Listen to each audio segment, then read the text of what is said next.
नमस्कार, स्वागत है आपका कमोडिटी फटाफट में। अगर आपके पास भी कोई सवाल हो तो आप हमें भेज सकते हैं। नंबर आपके स्क्रीन पर फ्लैश हो रहा है, उसे नोट कर ले 9136934065। इस नंबर पे अपना नाम, अपने शहर का नाम और कमोडिटी से जुड़े हुए सवाल भेजें।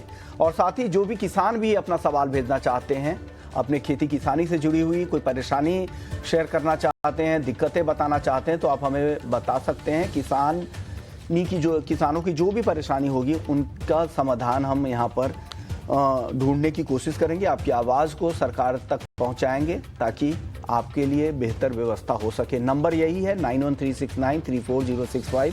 इस नंबर पे आप अपने खेत का वीडियो बनाकर, फ़ोटो खींचकर, अपनी फसल का फ़ोटो खींचकर भेज सकते हैं और आपके सवालों को हम शामिल करेंगे, आपकी शिकायतों को शामिल करेंगे ताकि आपकी आवाज़ स्वदेश की आवाज़ बने।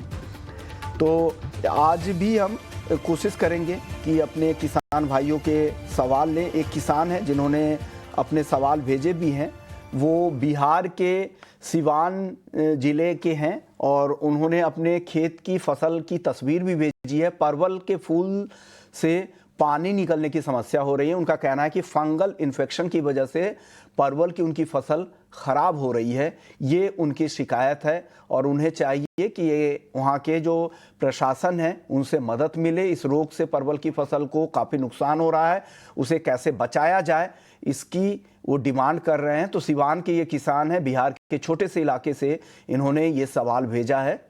तो इनकी दिक्कतों को नोट किया जाए और आसपास के जो भी प्रशासनिक अधिकारी है वो उनको गाइड करे, जागरूक करे कि कैसे बेहतर सीड्स का इस्तेमाल करे और इस फंगल इन्फेक्शन से बचने के लिए परवल के किसानों को क्या करना चाहिए। क्योंकि बिहार में परवल की खेती बड़े स्केल पे होती है और वहाँ पे एक अच्छी सब्जी मानी जाती है परवल की खेती। अगर वहाँ पर उस जिले में अगर फंगल इन्फेक्शन हो रहा है तो कोशिश होनी चाहिए कि वहाँ के आसपास के अधिकारियों की कि इसे संज्ञान मिले और उनकी शिकायतें दूर करे ताकि ये फसलों तक ना फैले और उनकी दिक्कतों को दूर किया जाए। क्योंकि अच्छे स्केल पे, काफ़ी बड़े स्केल पे परवल की खेती वहाँ पर होती है। तो हमारी कोशिश यही है कि इस तरह की जितनी भी दिक्कत हो किसान को, वो उन दिक्कतों को हम शेयर करें और लोगों को बताएं, पॉलिसी मेकर्स को बताएं, सरकार को बताएं और देश को बताएं कि उनकी समस्याएं क्या हैं और उनकी समस्याओं को दूर करने के लिए क्या उपाय किए जा रहे हैं। ये भी हमारी यहाँ पर कोशिश है। तो एक प्लेटफॉर्म दिया जा रहा है ताकि उनकी आवाज़ हम बन सके। चलिए आगे बढ़ते हैं। अब वायदा बाजार में क्या कुछ चल रहा है ये देख लेते हैं। सबसे पहले आज शुरुआत कर लेते हैं चांदी के साथ। यहाँ पे अच्छी तेजी बन रही है, 1,16,400 के करीब चांदी है। लगातार घरेलू बाजार में रिकॉर्ड बन रहा है। हमारे साथ 3 मेहमान हैं जो आज आपको मदद करने वाले हैं। वायदा बाजार में आपके जो भी क्वेरी हैं वो इसे सॉल्व करेंगे। मानव मोदी हैं मोतीलाल ओसवाल से, अमित खरे हैं टेक्निकल एनालिस्ट हैं गंगानगर कमोडिटीज़ से, और अनुज चौधरी हैं रिसर्च एनालिस्ट हैं मिरे एसेट से। आप तीनों मेहमानों को बहुत बहुत शुक्रिया। सबसे पहला सवाल चांदी पर अनुज जी आपसे होगा। चांदी में लगातार नया रिकॉर्ड बन रहा है घरेलू बाजार में, और कितनी तेजी यहाँ से और बची हुई आपको दिख रही है, इस लेग की बात कर रहा हूँ मैं। और सभी दर्शकों और पैनलिस्ट को भी नमस्ते। हमने देखा कि चांदी ऑल टाइम हाई पे ट्रेड कर रही है और अगर टेक्निकली देखेंगे तो higher top higher bottom pattern बना रहा है अभी, और आगे इसके अंदर तो हमें एक्सपेक्टेड है कि तेजी कंटिन्यू रहनी चाहिए और नीचे बाई करके चल सकते हैं 1,16,300 1,16,200 लेवल्स के आसपास बाई करना चाहिए। स्टॉप लॉस रहेगा आपका 1,15,500 और टारगेट रहेगा 1,17,000 1,17,750 के आसपास। चलिए कुछ सवाल भी हैं चांदी के, वो सवाल लेते लेते चांदी पर राय भी मिल जाएगी हमारे एक्सपर्ट्स की। अरविंद जैन हैं, चांदी में 1,16,000 के ऊपर खरीदारी कर सकते हैं क्या?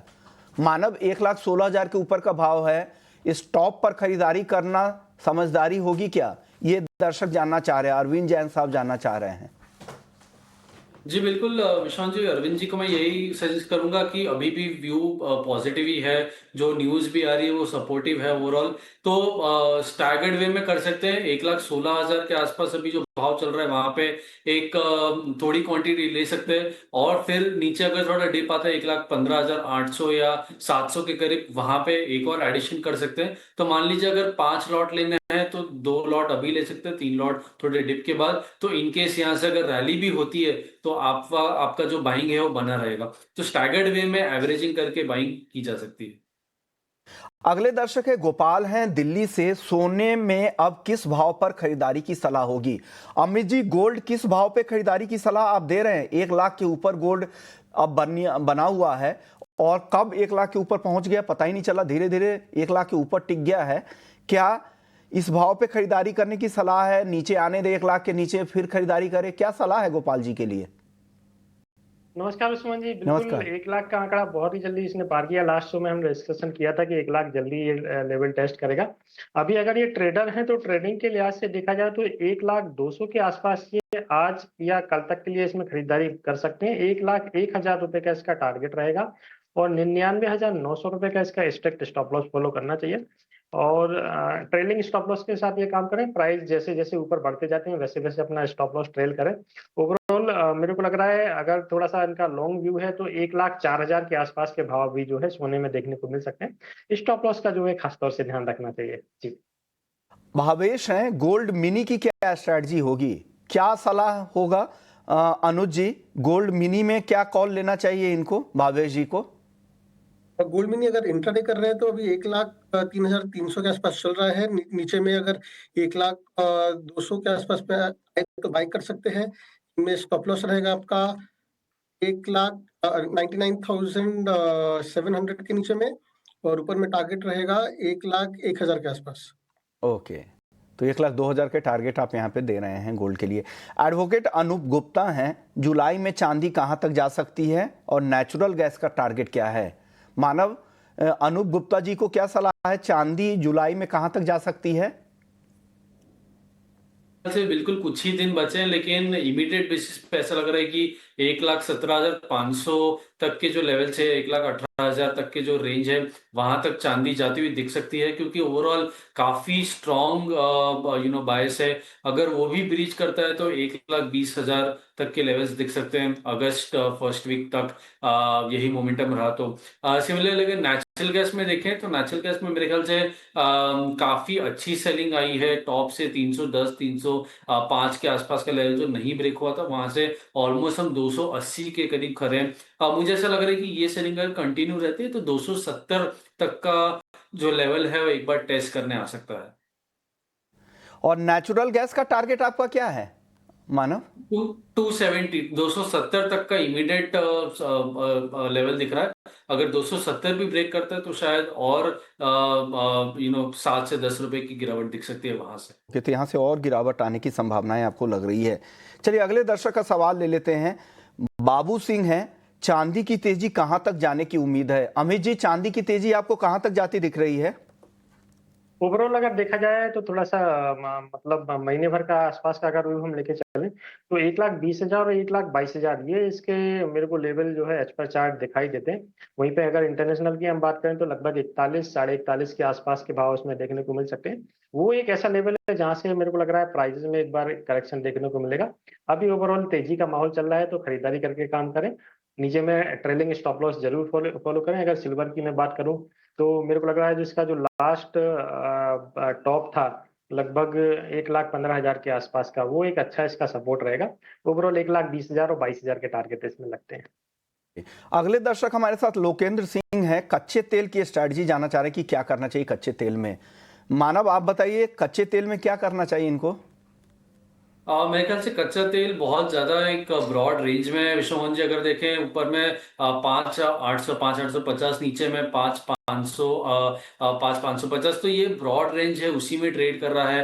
अभी की अगर व्यू देखें तो एक बार 5,650 के आसपास बिकवाली कर सकते हैं। 5,720 का इमीडिएट स्टॉप रहेगा और 5,530 का टारगेट रहेगा। ओके, तो बिकवाली की सलाह आपकी तरफ से आ रही है कच्चे तेल में। अमित जी, आपको भी लग रहा है बेच कर जाना चाहिए कच्चा तेल? बिल्कुल, क्रूड ऑयल में बिकवाली की ही सलाह है। ऊपर में 5660-70 के आसपास कहीं पे भी बेचें। 5750 रुपए के ऊपर का स्टॉप लॉस लगाकर नीचे में 5550 के टारगेट रख सकते हैं। 5500 इसका एक अच्छा सपोर्ट है। लास्ट टाइम 5512 5520 के आसपास से रिवर्स हुआ था। अगर 5500 के भाव भी ब्रेक होते हैं तो इसमें आगे चल के 300-400 पॉइंट की मंदी और भी देखने को मिल सकती है। कृष्ण हैं दिल्ली से, कॉपर की स्ट्रेटजी जानना चाह रहे हैं कि कॉपर में क्या करना चाहिए। कॉपर में तेजी बनी है, शुरुआती कारोबार में सुस्ती दिख रही थी, हम 900 के करीब है। अनुज जी, और तेजी आपको दिख रही है कॉपर में यहां से? जी बिल्कुल, कॉपर के अंदर में हम देखें कि आज 900 के क्रॉस किया है और ऊपर में टिक रहा है। अगर ये कंटिन्यू करता है तो इसकी तरफ हमें फर्दर तेजी दिखाई दे रही है। ऊपर में 908 और 909 रुपए तक दिख रहा है ऊपर के अंदर में। नीचे में स्टॉप लॉस रहेगा 895 के नीचे में। ओके, आप बताइए अमित जी, आपकी टॉपिक क्या है बेस मेटल्स में आज? बेस मेटल में देखा जाए तो कॉपर और जिंक में मेरा थोड़ा सा प्रॉफिट बुकिंग का जो है नजरिया, क्योंकि प्राइजेस जो है निचले स्तरों से काफी बढ़ गए हैं। अगस्त वायदे की मैं बात करूंगा, क्योंकि इसमें करंट वायदे में ऑलरेडी डिलीवरी का जो है टाइम स्टार्ट हो चुका है। तो अगस्त कॉपर 907 रुपए के आसपास अभी भाव चल रहा है, 906.50, तो यहाँ पे ये बिकवाली कर सकते हैं। ऊपर में स्टॉप लॉस लगाना है 910 रुपए का, नीचे में 897 रुपए का टारगेट लेना है। वहीं पे जिंक की अगर मैं बात करूं, अगस्त वायदा 271 के आसपास बिकवाली करें, 273 रुपए का स्टॉप लॉस लगाकर 267 के टारगेट रख सकते हैं। प्योरली इंट्राडे का ट्रेड रहेगा। तो ये सलाह कॉपर और जिंक को लेकर है। अगले दर्शक हमारे साथ प्रवीण हैं पुणे से। गोल्ड मिनी में 95,000 रुपए के भाव पे खरीदारी की है, अब जानना चाह रहे कि क्या करना चाहिए। आप बताइए मानव, गोल्ड मिनी 95,000 के भाव की खरीदारी है, क्या करें? ये मेरे ख्याल से अच्छे लेवल पे बाइंग की गई है। अभी भी स्ट्रेंथ बनी हुई है सोने में। एक बार के लिए मुझे लग रहा है 1,01,000 जो ऑल टाइम हाई है, उस लेवल के आसपास वहां तक वेट करना चाहिए। अगर वो लेवल नहीं निकाल पा रहा है तो पार्शियल प्रॉफिट बुकिंग सजेस्ट करूंगा। लेकिन अगर उस लेवल के ऊपर की भी क्लोजिंग हमें मिल जाती है यही हफ्ते में, क्योंकि एक दो डेटा पॉइंट्स भी है, तो अगर उसके ऊपर क्लोजिंग मिल जाती है तो मेरे ख्याल से ट्रेलिंग स्टॉप करके बिल्कुल वेट कर सकते हैं। अगर नहीं निकलता है तो पार्शियल बुक प्रॉफिट सजेस्ट होगा। अगले दर्शक हमारे साथ प्रवीण है पुणे से। हल्दी का आउटलुक जानना चाह रहे हैं। हल्दी का आउटलुक आपका क्या है? अमित जी, आज तो हल्दी क्या तीनों ही मसालों में नरमी दिखी थी, क्या सलाह है हल्दी को लेकर? हल्दी में देखा जाए तो स्विंग के डेटा इसमें जो है काफी बढ़ के आए थे। फंडामेंटली अगर हम बात करें तो लगभग 50% एक्स्ट्रा स्विंग हुई थी, जिसका इफेक्ट हमने कीमतों में देखा। प्राइस लगभग 15,000 के आसपास थे, वहां से करेक्शन आया और अभी 13,180 के आसपास के भाव हैं। इसका जो रेंज मेरे को नजर आ रहा है, इसका 200 दिन का मूविंग एवरेज है 13,800 रुपए। प्राइजेस जब तक 13,800 के नीचे है तब तक इसमें सेल ऑन राइज की स्ट्रेटजी अपनानी चाहिए। 13,500 600 के आसपास कहीं पर भी मिलता है तो 13,800 के ऊपर का एक स्टॉप लॉस लेके बिकवाली कर सकते हैं। नीचे में 12,900 रुपए का टारगेट रहेगा। 12,900 का लेवल अगर ब्रेक होता है तो 12,200 के टारगेट भी इसमें देखने को मिल सकते हैं। तो शॉर्ट टर्म में जब तक 13,800 के नीचे है तब तक सेल ऑन राइज की स्ट्रेटजी रहेगी। के नीचे जब तक है तब तक सेल ऑन राइज की स्ट्रेटजी के साथ ही आपको काम करना है, ये सलाह अमित जी की तरफ से है। अगले दर्शक है दिनेश हैं महाराष्ट्र से। कपास खली का भाव 3,000 तक आने की उम्मीद है क्या? आपको लग रहा है 3,000 तक की उम्मीद कपास खली में अमित जी? 3,000 तो थोड़ा सा ज्यादा दूर हो जाएगा। 3,100 के आसपास जरूर देखने को मिल सकता है।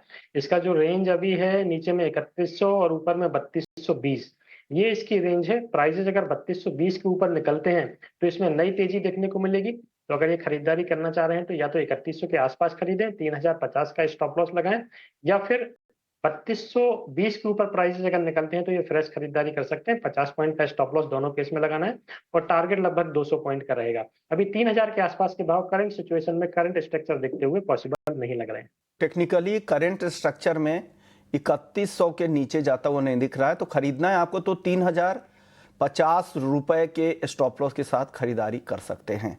चलिए, वक्त है ब्रेक का। ब्रेक के बाद भी हम बाकी एग्री और मसालों पर राय ले लेंगे और साथ ही आपके लिए हम ऑप्शंस की मास्टर क्लास भी लेकर आएंगे। ब्रेक के बाद जल्द लौटते हैं।